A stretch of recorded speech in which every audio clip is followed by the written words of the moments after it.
12 வயசில் மனசில் பட்டாம்பூச்சி பருக்குமே. லவ் இல்ல, அதன் பேர் லவ் இல்ல.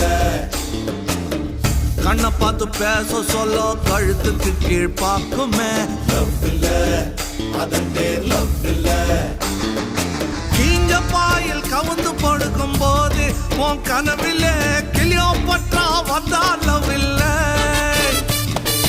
ஜவுளி கடை பொம்மைய பார்க்கும் போது உன் புத்திக்குள்ள கவுளி கத்தும் அதுவும் லவ் இல்ல. இதுக்கு உசுர கொடுக்கணும், எது நஜம் புரிஞ்சு நடக்கணும். காதல் ஒன்னியும் கடவுள் இல்லையடா, இந்த எழுவு எல்லாம் ஹார்மோன் செய்யும் கலகம் தானடா.